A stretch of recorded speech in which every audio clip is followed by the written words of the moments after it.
Isang pinagpalang araw sa inyong lahat. Tayo po'y magninilay sa salita ng Diyos, ang pinagmumulan ng awa at tawa ng ating buhay, ang salitawa.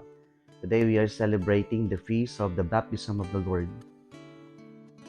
Napakahalaga po mga kapatid na sa ating pagdiriwang ngayon ay makita rin natin yung ating tinanggap na sakramento ng binyag sa ating pagninilay sa pagbibinyag sa ng ating Panginoong Hesukristo. At dito po sa ating pagninilay, titingnan po natin ang iba sa mga detalyeng makikita natin sa naganap nang si Jesus ay magpabinyag sa River Jordan. Una po, nakita natin na si Jesus o narinig natin sa ating ebanghelyo natin na ang ating Panginoong Hesukristo ay nagpunta sa River Jordan upang magpabinyag sa kanyang precursor na si Juan Bautista. God did not need to be baptized, yet He chose to go down and be baptized by His relative John the Baptist. And He was immersed into that river, into the waters of the River Jordan. Ano po yung pinapakita dito ng Panginoon? Na siya po ay naparito upang makipagkaisa sa atin.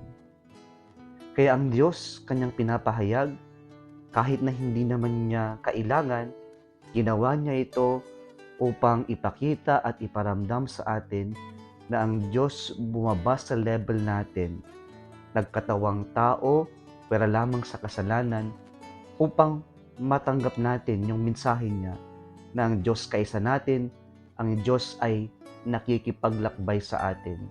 At upang sa ganon sa kanyang paglubog sa tubig ng kasalanan o simbolo ng kasalanan, sa kanyang paglubog doon sa atin, ay maiahon niya tayo pabalik sa Diyos, pabalik sa kaharian ng Diyos. Pangalawa po, narinig natin sa Ebanghelyo, nagbukas ang langit nang si Jesus ay mabinyagan. Kung ating pong babalikan yung Genesis, nagsara ang langit because of the disobedience of Adam and Eve. Pero ngayon, narinig natin sa pagbibinyag ni Jesus, nagbukas na muli ang kalangitan. And so, nag-umpisa na ang pagmimisyon ng Diyos na tayo ay muling makakabalik sa langit. Ganon din po ang nangyari nang tayo mabinyagan. Nagbukas ang langit sapagkat tayo ay naging mga anak ng Diyos. Pangatlo po, nang mabinyagan si Jesus, bumaba ang Espiritu Santo na parang kalapate at narinig ang mga salitang ng Ama, "This is my beloved Son." Ipinapahayag sa atin kung sino ang Diyos. Siya ang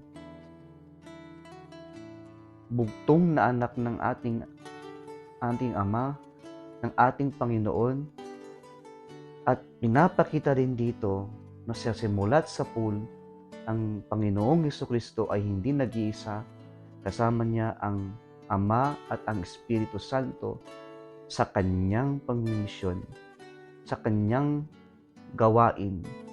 Kaya nga po nang tayo ay mabinyagan, lagi pong Trinitarian, Father, Son, and Holy Spirit. Sapagkat gaya ng nangyari sa pagbibinyag ng Panginoon, naroon doon ang banal na Santatlo, at nang tayo ay nabinyagan, nandun din ang banal na Santatlo, at siguro marahil din po, minanggit ng Ama natin, ng Panginoon natin, that we are also His beloved children. Mga kapatid, sana po pahalagahan natin ito.